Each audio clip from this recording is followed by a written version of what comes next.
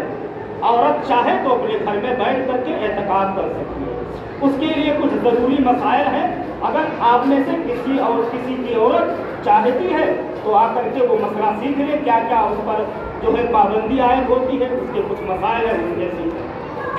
بہرکیف آپ